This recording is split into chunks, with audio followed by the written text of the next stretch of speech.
Hi guys. So itong dinadrive namin ngayong kotse is bagong MG ZS MCE Comfort. Ito yung yung walang sunroof. Katulad din to nung dati naming MG. Dati kami naka MG ZS na Alpha, pero nung dumating yung bagyong Karina, nabaha yung kotse namin. So pinulot na ng insurance yung kotse namin, and then kumuha kami ng panibago. So ito yung napili namin kasi ito lang yung afford namin. So yung difference nito sa ZS Alpha, yung ZS Alpha is 4-speed automatic siya, naturally aspirated. Hindi ko alam ibig sabihin. Itong MGZS MCE 7-speed CVT siya. So hindi mo na mararamdaman yung shifting niya, and yung delay niya medyo nabawasan compared sa ZS Alpha. Mula sa start hindi na siya yung mabagal umatak. Kumbaga parang mas naging responsive yung hatak niya. May mga nadagdag din na features. Yung infotainment niya mas malaki na, and yung parking brake niya electronic na, hindi na yung handbrake na manual. Kasi infotainment nga malaki na. May Android Auto na rin siya, and Apple CarPlay. Kasi yung ZS Alpha is CarPlay lang. So sa mga naka-Android, hindi siya gumagana. Then yung sa kanyang tawag dito? LED na? Digital na, hindi na siya yung analog na katulad ng ZS Alpha. So may mga upgrade siya. Although comfort lang yung kinuha natin, hindi siya yung Lux. May Lux variant na top of the line, complete, ang pagkalap ko complete digital na yung kanyang yung cluster niya, and ito yung gitna lang. Tapos ayun nga, nasabi ko wala na tong sunroof, and hindi na nakatuton yung mags. Pero sa price difference naman kasi mas mura to kasi sa ZS Alpha. But yung top of the line nito, yung MCE Lux, nasa 200,000 ng ang price difference. So kaya napili namin na ito na lang. Pero yung luxury, meron siyang 360 camera. Ito kasi meron lang siyang reverse cam. Pero okay na kasi baka kung galing ka sa ZS Alpha, naka-reverse cam ka lang naman. Then itong MCE Comfort, hindi siya naka-leather seat. So nagpalagay na lang kami ng leather seat. Saan ba ito pinalagay? Sa Kulyat? Sa Barangay Kulyat yung nag-upholstery doon. Halagang 8,000. Kasama na rin yung dito sa sa pintuan. Pinalagay na rin namin ng leather. So 8,000 siya lahat.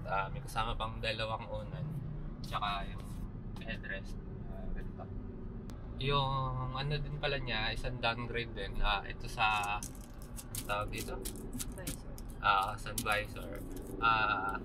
Well, hindi naman siya ka-downgrade, pero wala na siyang salamin, yung tawag doon, vanity mirror. Wala na siyang vanity mirror, pero hindi mo kailangan yun. Pero yung passenger siguro kailangan yun, kaya bumili na siya ng vanity mirror niya.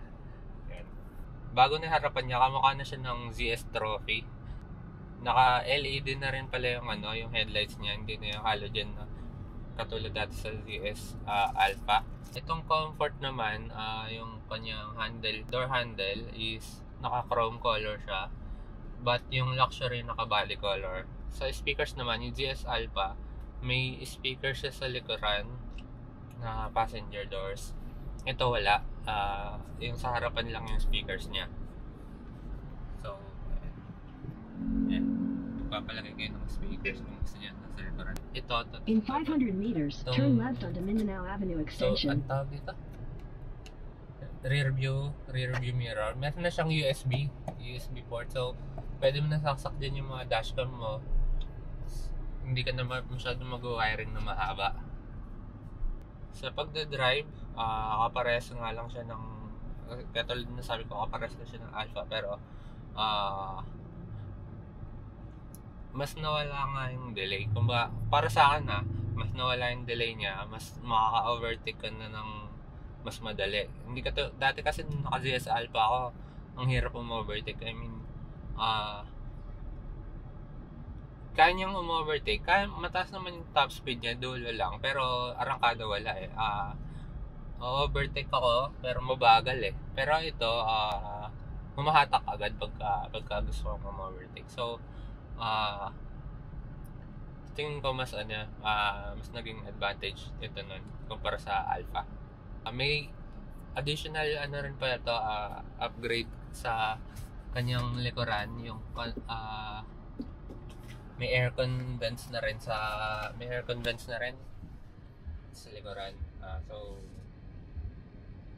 malalamigan na siguro yung passenger mo. Okay. Yung mga nawala pala dito, may mga nawala. Nawala yung lalagyan na shades dito. Then nagkaroon ng vent para sa ilaw kasi diba umiinit yung ilaw niya. So kailangan yung vent. Tapos yung lalagyanan ng card dito sa gilid, mamaya papakita mamaya. Nawala na yung lalagyanan ng card na malalim. So dito card na lang talaga yung malalagay, hindi ka na makapaglagay ng barya. Meron na rin pala siyang auto hold. So kung sanay ka handbrake, pwede mo siyang gamitin para tapakan mo lang yung yung brake mo. Pwede mo nang bitawan, hindi na siya gugulong.